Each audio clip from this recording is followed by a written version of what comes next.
Bonjour à tous, bienvenue sur Géopolitique Profonde, la chaîne GPTV Actu, votre émission du midi qui vous permet d'avoir les informations synthétiques sur l'actualité politique française. Et pour faire toutes ces analyses, eh bien, comme vous pouvez le voir, comme ce matin sur la chaîne de GP avec la matinale où nous avions Xavier Moreau, eh bien là, je suis toujours en compagnie de Nicolas Stoker. Bonjour Nicolas.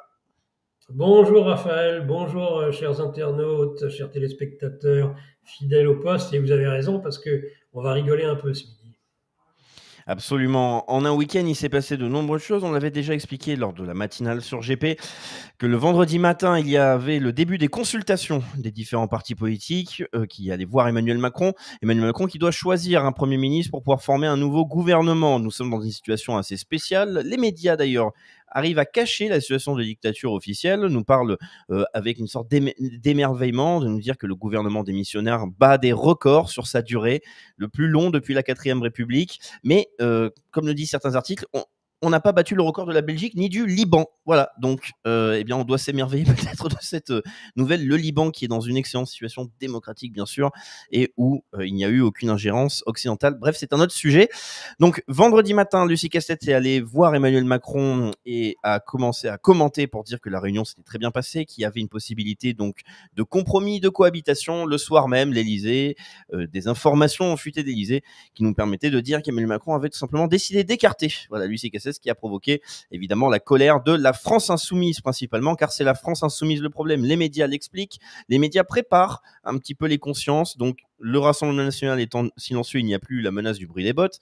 Les médias expliquent que c'est la menace de la France insoumise, la plus grande menace politique de tous les temps, que la France pourrait sombrer dans un chaos politique, parce que la France n'est pas du tout dans un chaos politique actuellement. Et on a aussi donc les sondages qui essayent à la fois de nous parler de certains ministres actuels, comme Gabriel Attal, qui serait un peu comme Jean-Jacques Goldman pour la musique. Eh bien, Gabriel Attal, le Premier ministre favori des Français. Les Français le souhaiteraient le voir encore et toujours au pouvoir. Mais, on apprend qu'il y a des tensions internes au sein de la Macronie. Nicolas, qu'as-tu à nous dire sur toutes ces actualités politiques ? Ouais, elle mettait du pain sur son balcon.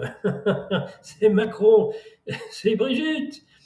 À l'Élysée, ah, ça va mal, ça va mal. Vraiment, ça va mal. Là, il est sous pression, Macron. Et je ne sais pas du tout comment il va s'en sortir, politiquement parlant. L'homme de l'en même temps. Ben oui, mais là, le champion de la triangulation, bah, il est confronté à la quadrature du cercle, si vous me permettez cette image. Nos médias menteurs, avec les instituts de sondage, hein, parce que ça va ensemble. Hein, ce sont les médias qui commandent des sondages aux instituts de sondage et qui paient, décident des résultats. Philippe de Villiers a été un des premiers à le dire. Lorsque j'ai commencé à payer des sondages, je suis passé à 5%, à 7% et même à 10%. Donc en fait, voilà, vous avez un média, il veut tel chiffre et l'institut de sondage se débrouille pour lui trouver ça. Au miracle, sondage de la semaine dernière, personnalité préférée des Français, politique. Alors il y a 15 jours, 3 semaines, c'était Glucksmann. Ça, c'était, on avait Glucksmann parce qu'on pensait qu'on arriverait sur une solution un peu de nouveau front républicain et pas de nouveau front populaire qui embrasserait tout le monde et que Glucksmann était tout à fait l'homme indiqué. Et puis on s'est rendu compte que ça pourrait pas le faire. Donc maintenant, abracadabra, les sondages ont changé et qui arrive en premier Glucksmann a rétrogradé à la 4e ou 5e place. Gabriel Attal, évidemment, parce qu'à ce moment-là, on était sur un gouvernement démissionnaire qui va peut-être perdurer dans le temps. On va en discuter après quant à ce que les différentes discussions qu'a actuellement Macron avec les chefs de parti. Et ensuite, les principales autorités, personnalités censées être l'autorité de l'État, c'est-à-dire le président de l'Assemblée nationale et du Sénat. Gabriel Attal au miracle, c'est-à-dire qu'ils sont battus dans les urnes, d'abord aux européennes, ensuite aux législatives, et les Français qui sont vraiment en dessous de tout et d'une incohérence absolument inimaginable. C'est pas notre classe politique qui est incohérente, ce sont les Français. Ils changent sans arrêt d'avis, ils zappent. Voilà, c'est ce qu'on essaie de nous faire croire.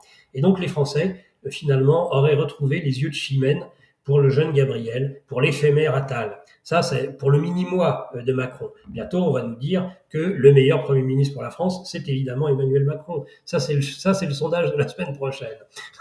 Donc, tout ça n'est que tartufferie, tout ça n'est évidemment que mascarade et ne vaut rien, comme les analyses des médias. On sent que les salles de rédaction reçoivent des ordres directement de l'Élysée ou des agences de communication qui travaillent avec l'Élysée et répercutent les informations, les bonnes informations qu'il faut délivrer à notre bon peuple. Exemple. Absolument, absolument. Ah, et d'ailleurs, il faut quand même le rappeler parce que nous sommes en pleine propagande. Nous sommes toujours en propagande. Nous sommes dans une guerre de l'information et nous avons donc un État qui est très solide, qui est très puissant pour pouvoir créer une réalité et pouvoir modifier et influencer les consciences.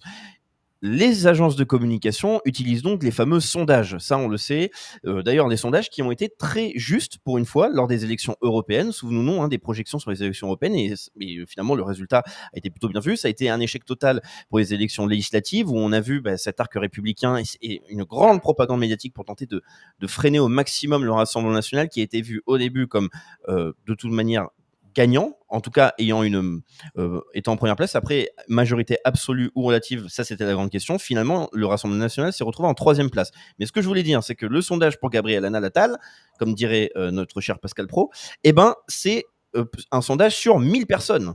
C'est encore une fois, c'est ça c'est qu'il ne faut pas oublier. Certains sondages, sont faits que sur en fait un échantillon qui est supposé représentatif, mais un échantillon de 1000 personnes, les amis, selon où vous êtes, là vous avez un résultat qui peut très vite influencer certaines opinions. Et évidemment, lorsque tous les médias réutilisent ces sondages, ils vont simplement dire c'est issu d'un institut de sondage, en l'occurrence ça c'était Harris, et ils ne vont pas rappeler le nombre de sondés, nous expliquer où est-ce que ça a été fait exactement. Donc c'est du mensonge intégral et de la manipulation classique. Voilà. Nicolas, je te rends la parole, c'était juste pour faire cette petite précision sur les agences de communication qui évidemment sont au service de l'État, et ça c'est bien connu. Alors après, il y a l'opportunisme politique et la récupération politique, c'est-à-dire ce qui est interdit, vous savez, toujours à l'affreuse extrême droite. Il y a des attentats, on égorge, on poignarde. Ouh là là là là là là, quelle horrible récupération que d'oser pointer du doigt telle ou telle communauté, l'immigration et je ne sais quoi encore. Par contre, bien sûr, quand c'est pour la bonne cause, quand c'est pour le camp du bien, toutes les récupérations, c'est comme l'affaire George Floyd, toutes les récupérations, évidemment, sont possibles.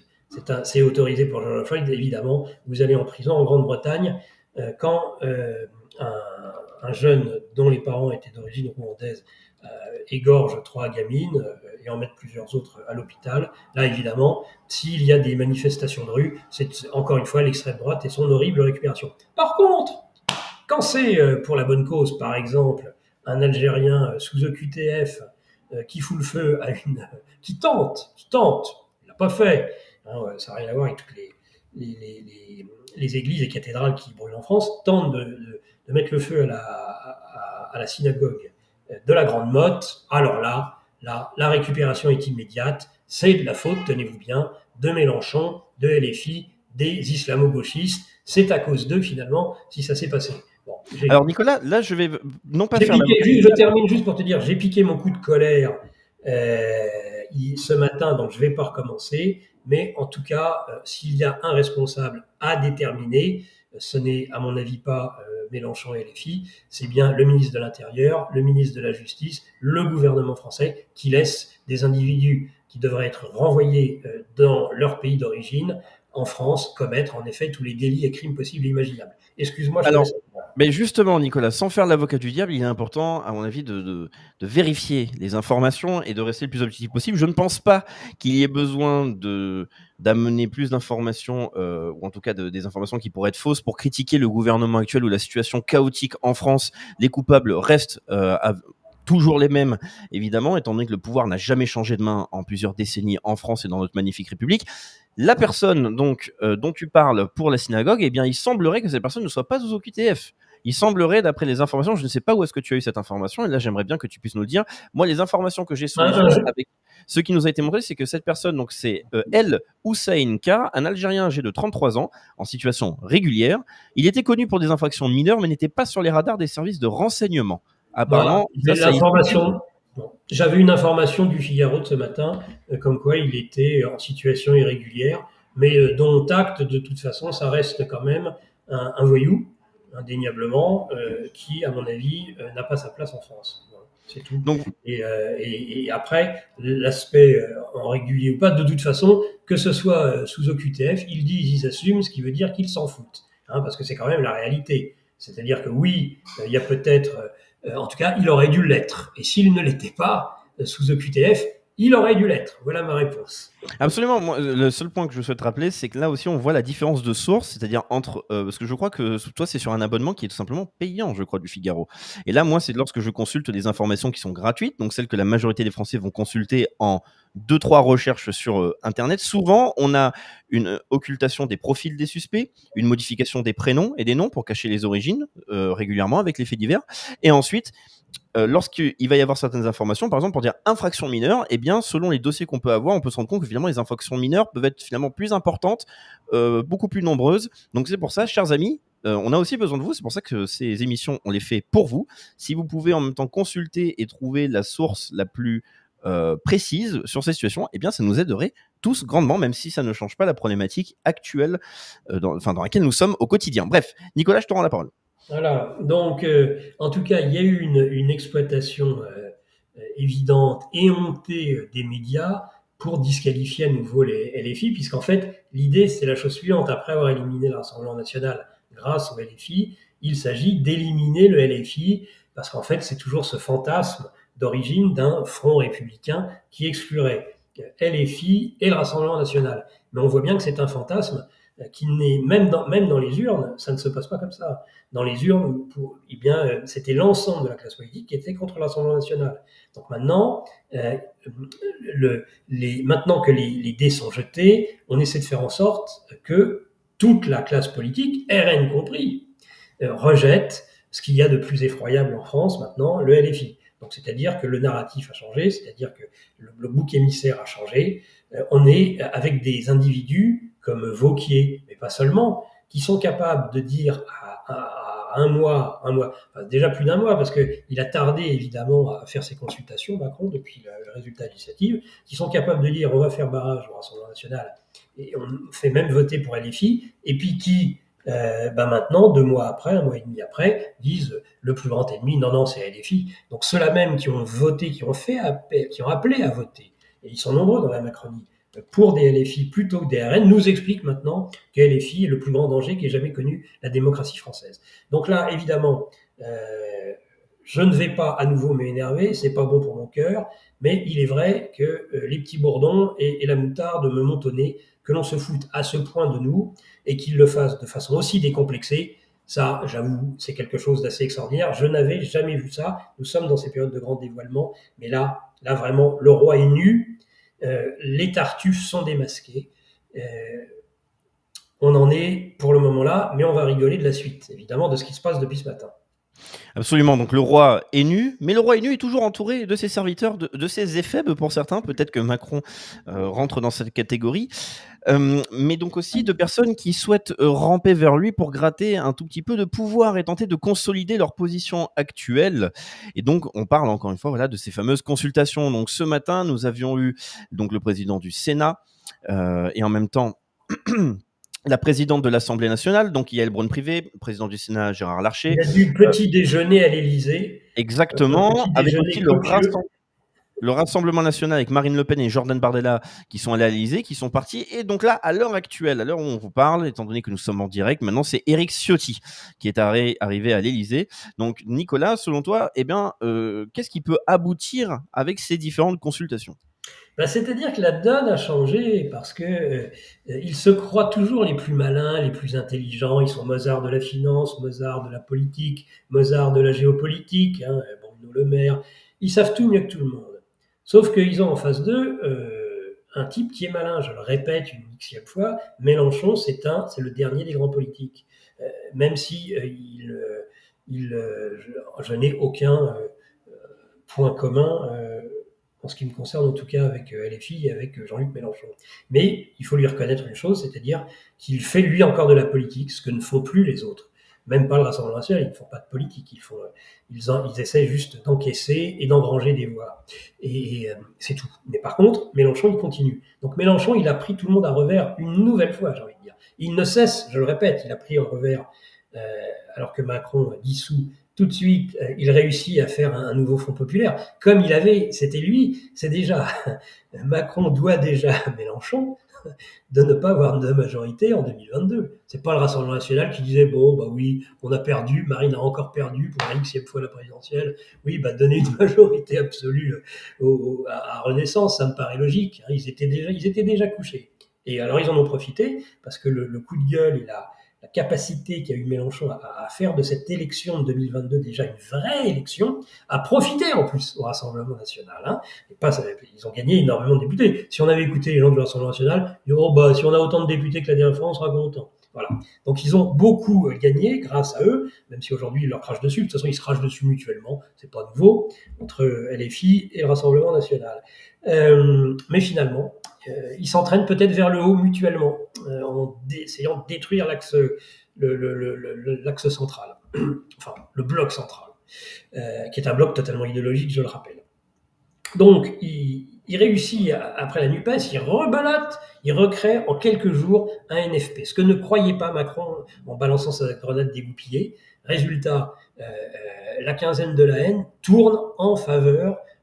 On pensait que ça rebattrait les cartes encore plus et que ça serait le bloc central qui l'emporterait. Eh bien non, ça marche encore mieux que prévu, j'ai envie de dire, la quinzaine de la haine. Et qui l'emporte? Eh ben, le nouveau Front populaire, en tout cas en nombre de députés, c'est le bloc principal. Donc on en est là, donc on attaque LFI et ben, il sort ce week-end de son chapeau une nouvelle astuce merveilleuse politiquement. C'est de la politique politicienne, on est d'accord, mais c'est très bien joué encore. Et là, il embarrasse tout le monde et ça se passe très mal aujourd'hui à l'Élysée. Eh bien, il dit très bien.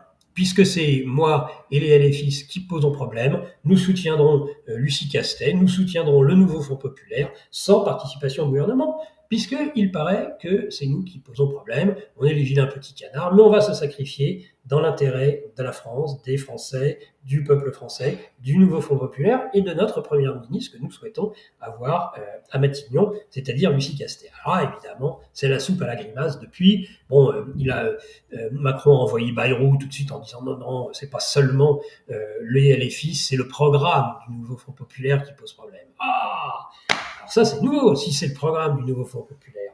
Donc là, c'est ce que je disais ce matin, c'est-à-dire que non content d'exclure un bon tiers des Français en excluant le Rassemblement national, ils excluent un deuxième gros tiers.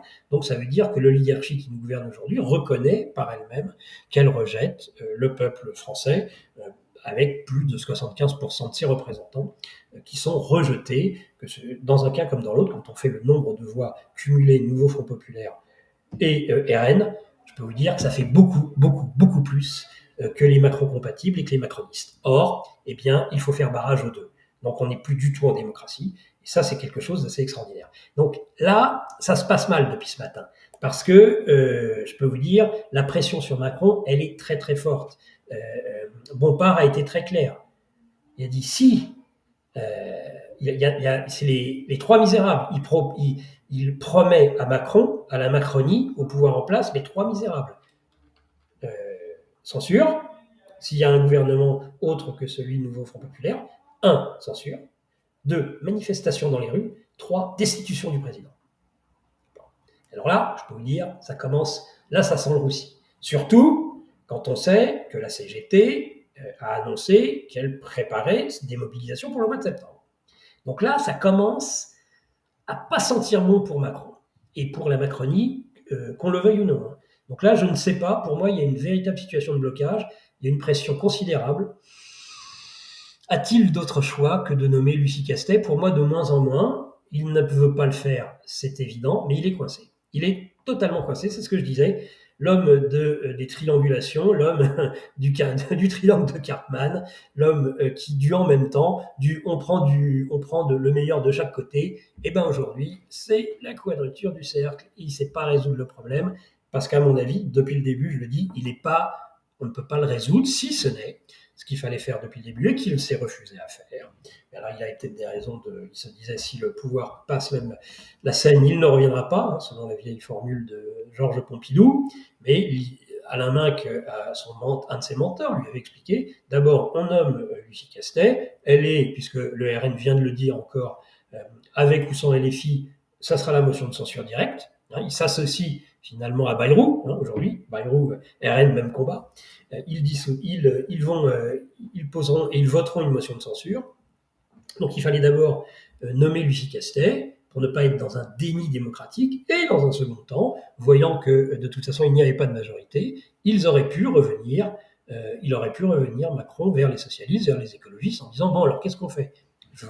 On a essayé, vous voyez ça ne marche pas, donc il faut aller au-delà et il faut composer avec d'autres forces centristes et la Macronie pour essayer, si ce n'est d'avoir une majorité, en tout cas quelque chose qui tient mieux la route, sans LFI, sans le RN. Et là, en effet, c'était jouable. Mais la façon dont il prend les choses, toujours avec cette morgue, cette arrogance, fait que là, pour le moment, il est dans une situation de blocage complet. Mais on ne peut pas exclure qu'il finisse par devoir se résoudre à nommer Lucie Castet. Et on verra à ce moment-là certainement une motion de censure se mettre en place tout de suite. Ce qui est étonnant, parce que le Rassemblement national, si par exemple Mme Castet propose que le premier projet de loi déposé par son gouvernement, c'est l'abrogation de la loi sur les retraites, eh ben, elle va avoir bonne mine, Marine Le Pen, d'expliquer à son électorat, elle qui était vent debout contre cette réforme, que finalement, elle va censurer la meilleure chance que nous puissions avoir, que cette réforme puisse être abrogée. Elle aura bonne mine. Je lui souhaite bonne chance aussi à Marine Le Pen. Je souhaite bonne chance au Rassemblement national et bonne chance à M. Macron. C'est peut-être aussi, on sait comment Mitterrand a fait le Rassemblement, a fait le Front National, le jour où il a appelé Henri de Virieu en 1983 ou 1984 pour que Henri Virieu invite Jean-Marie Le Pen. Je pense qu'une page est en train de se refermer aujourd'hui. Elle a débuté, la manipulation a débuté en 83-84. Eh bien, on peut penser qu'en 2024, c'est-à-dire il y a maintenant 40 ans que ça dure, cette histoire, 40 ans qu'on bloque complètement tout processus démocratique au prétexte du Rassemblement national. Eh bien, je pense que c'est peut-être la fin, enfin, de cette espèce de chantage permanent, de cette espèce de jeu, de jeu à deux, qui permet finalement au Bloc central, à l'idéologie des mondialistes, depuis 40 ans, de régner sans partage sur la France. Alors, c'est ce que nous allons voir. Et Nicolas, je vais avoir besoin de tes retours et de tes commentaires. Nous avons donc les premiers rapports qui viennent d'apparaître sur la consultation du Rassemblement national avec le président. Donc, une discussion de plus de 2h30 entre Marine Le Pen et Jordan Bardella et le président Emmanuel Macron. Donc, eh bien, c'est très simple. Le RN censurera un gouvernement de gauche. L'absence de ministre LFI ne changerait strictement rien, dit Marine Le Pen. Donc, ils voteront une motion de censure contre tout gouvernement de gauche. L'absence de ministre insoumis ne changerait rien. Le nouveau Front populaire est dirigé par la France insoumise, a estimé Marine Le Pen. Martelant, c'est Jean-Luc Mélenchon qui dirigera en réalité ce gouvernement. Emmanuel Macron a choisi le chaos et laisse perdurer ce chaos. Je ne peux pas vous apporter de solution, a-t-elle déclaré avant donc de botter en touche. Face au blocage de l'Assemblée nationale, le président de la République a la possibilité de s'adresser directement au peuple par référendum, a-t-elle souligné. Et je termine avec ces deux dernières déclarations. Ce que je veux, c'est que l'Assemblée nationale puisse être en situation d'opérer une censure d'un nouveau gouvernement si c'est nécessaire.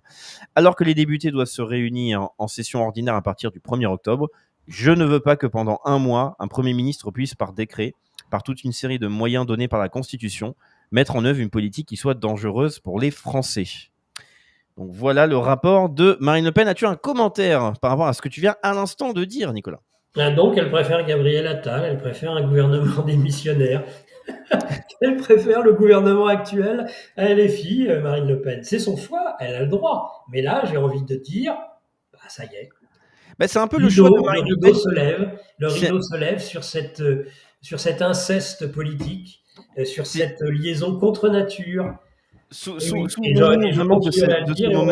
Souvenons-nous de ce moment très symbolique quand même où quand Marine Le Pen avait perdu la première fois les élections face à Emmanuel Macron, c'est-à-dire elle perd des élections présidentielles qui étaient une sorte de tournant, une grande possibilité pour que le Rassemblement national passe enfin au pouvoir, et après on la voit justement à moitié bourrée danser sur du Jean-Jacques Goldman, passer une excellente soirée. Le soir même, il n'y avait pas de déception, il n'y avait pas de pleurs, il n'y avait pas d'émoi, c'était la fiesta.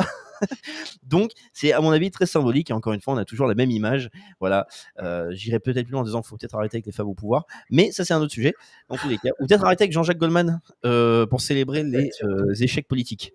Voilà, donc on n'est pas encore étonné, peut-être que Jordan Bardella fera la différence, qui sait.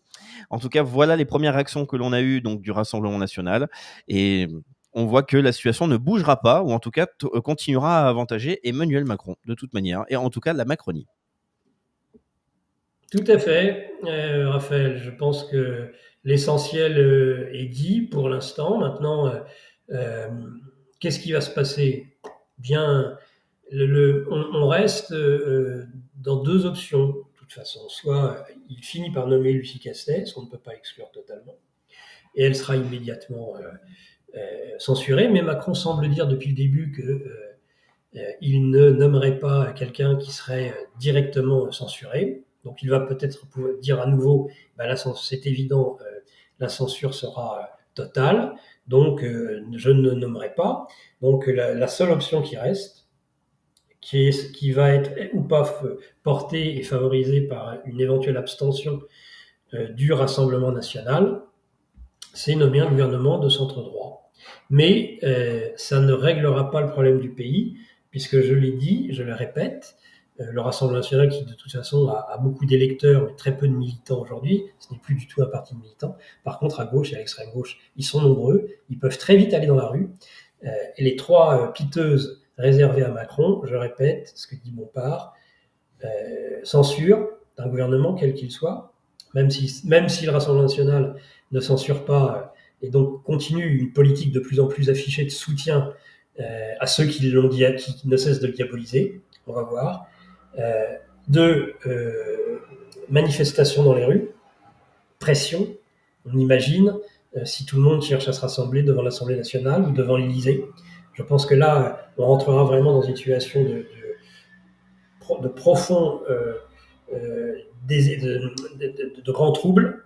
Alors, peut-être que c'est ce qu'attend Macron pour actionner l'article 16, on ne peut pas l'exclure.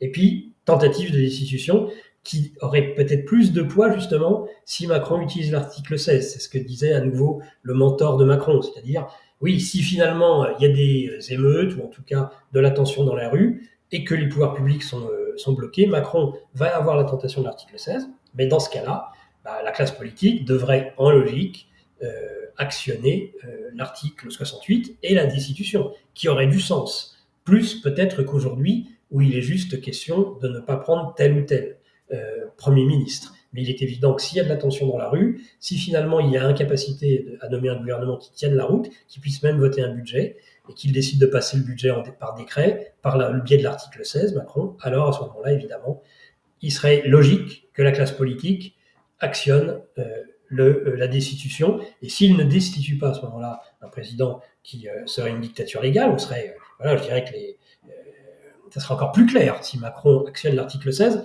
pour gérer les conséquences de sa propre dissolution. En plus, c'est pas quelque chose qui arrive comme ça.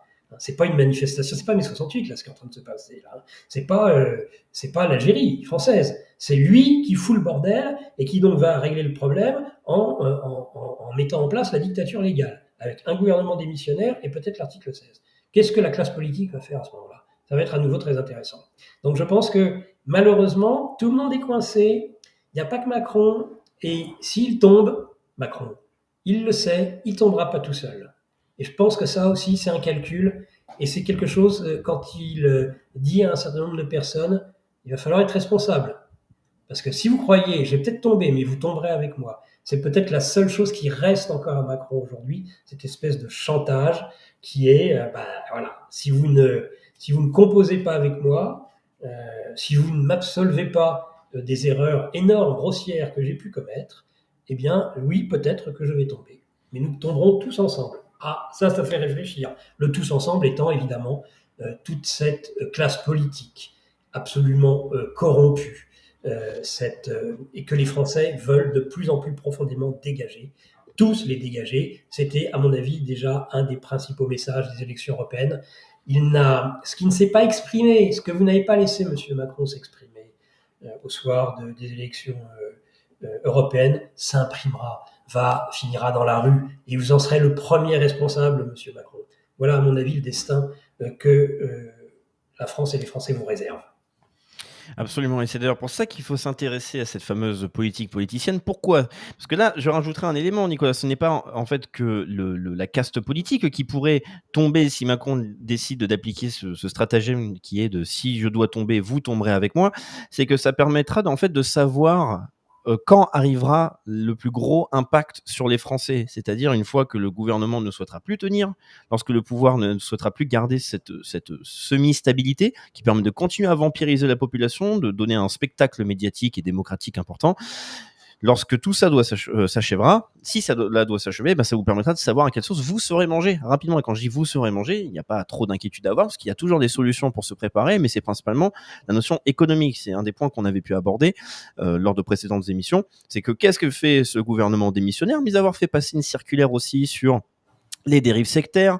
On a aussi vu évidemment la proposition sur le budget, ou en tout cas des décisions vraiment sur le budget de 2025. C'est ça aussi qui va être fondamental, parce que c'est là où ça va vous impacter directement. Ça nous permet de vous rappeler, chers spectateurs, qu'il n'est jamais trop tard, mais il ne faut pas trop tarder non plus, chers amis, pour commencer en fait à faire sécession avec différentes instances. Arrêtez de dépendre des banques, sortez votre argent des banques, mettez-le en sécurité ailleurs et surtout mettez-le en sécurité pour qu'il puisse véritablement grossir ce patrimoine, parce que c'est possible quand vous supprimez les intermédiaires, principalement occidentaux, mais surtout voilà les intermédiaires français, dans les banques françaises par exemple, vous avez accès à un autre monde complètement différent qui s'appelle la protection et le développement du patrimoine et non pas la vampirisation continue avec des pseudo-intérêts pour couvrir une inflation artificielle et qui en plus est plus importante que ce que vous gagnez. Bref, Nicolas, une question toute simple qui me semble pertinente et qui nous permettra peut-être d'imaginer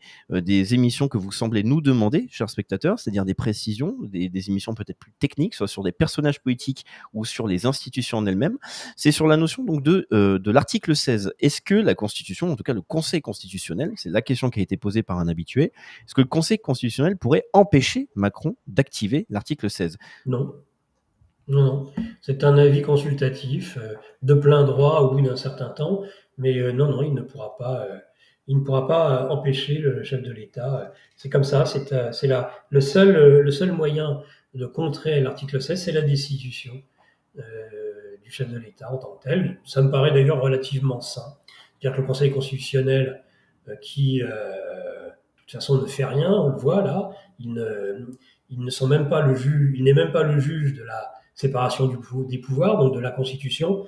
Donc de toute façon, ils ne feront rien, ça on le sait, mais de toute façon, ils ne pourraient rien faire, ce ne sont que des avis purement consultatifs, évidemment médiatisés, mais avec une classe médiatique de larbin, évidemment.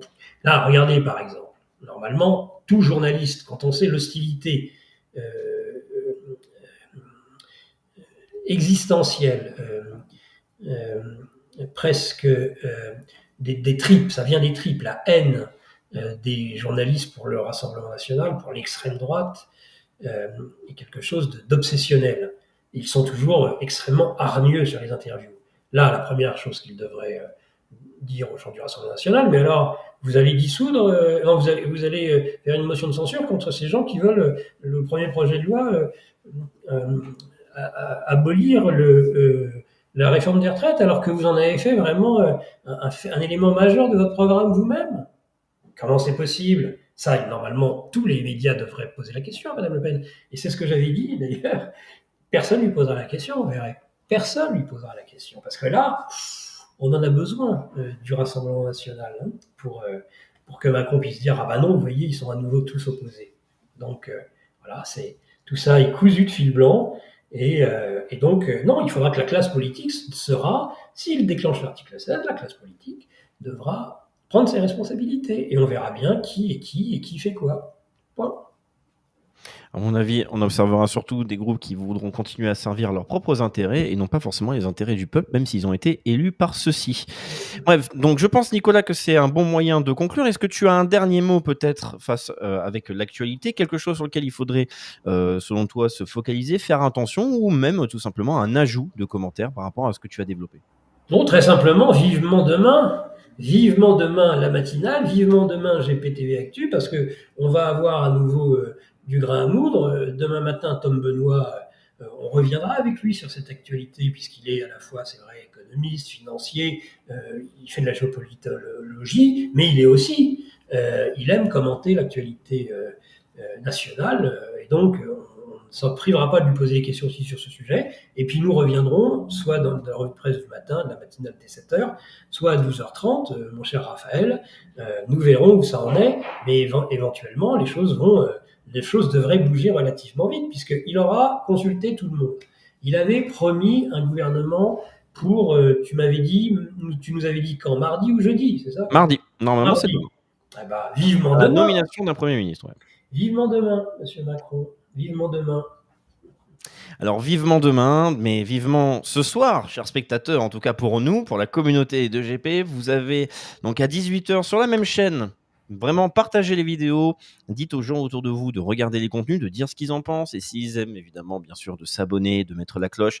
Donc ce soir une émission spéciale à 18h justement sur l'arrestation du cofondateur de Telegram, et donc de son impact, de ce que ça représente symboliquement sur la menace qu'il y a en Europe. Mais finalement, la France est peut-être avant-gardiste et vraiment symbolique de ce gouvernement totalitaire, de ce monde totalitaire qui s'annonce avec le ministère de la Vérité, la censure intégrale.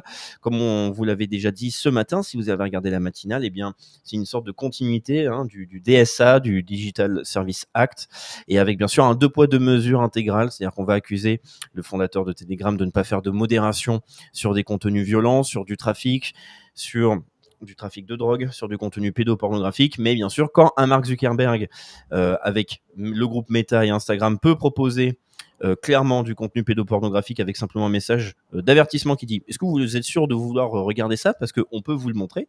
Eh bien, cette personne-là n'est pas arrêtée, n'a pas d'amende à payer, et surtout, nos enfants, par exemple, peuvent continuer à regarder Instagram et même plein d'autres plateformes. Donc, c'est tout simplement une fausse excuse pour vous faire taire à vous et vous empêcher d'avoir accès à de véritables informations. On a d'ailleurs le directeur de Rumble là qui vient de quitter l'Europe aujourd'hui. Il a annoncé qu'il partait de l'Europe parce qu'il sentait que ça sentait un peu mauvais pour lui. Bref, ce sera une émission spéciale à 18h et ensuite à 19h sur la chaîne principale de GP, vous aurez pareil aussi une émission spéciale mais avec donc Laurence Beneux. Ce sera justement, on accuse le fondateur de Telegram de ne pas gérer les contenus pédopornographiques. Ce sera sur les réseaux pédocriminels, sur un livre qui s'appelle Le livre de la honte, les réseaux pédophiles, qui concerne la France. Je vous rappelle que la France est sur le podium pour la production et la consommation des contenus pédopornographiques. Voilà, donc bref. Chers amis, prenez soin de vous, surtout quand on vous explique toute cette situation. N'oubliez pas, il n'est jamais trop tard pour se préparer. Organisez-vous collectivement, continuez à vous former sur un maximum de sujets, vérifiez, faites un travail pour avoir un maximum d'informations diverses et variées, restez le plus objectif possible et aussi organisez-vous concrètement, individuellement, protégez votre énergie, votre patrimoine. C'est le plus important. Le budget va être voté en 2025. On va avoir l'identité numérique qui va venir obligatoirement avec le développement de l'IA, etc. Et les CBDC vont être en place. Vos libertés sont menacées et on vous donne les moyens de vous préparer et de quitter ce système qui est déjà pourri et qui veut continuer à vous vampiriser jusqu'au bout. C'est tous les liens en description. Faites-nous des retours. On est là pour ça. Merci beaucoup, Nicolas. Merci, Raphaël. Et on vous dit donc sur GP à ce soir 18h. Et pour notre duo, eh bien, on se retrouve donc à 7h sur la chaîne principale de Géopolitique Profonde pour la matinale avec comme invité principal Tom Benoît. Voilà, allez, bonne journée à tous. Ciao, ciao.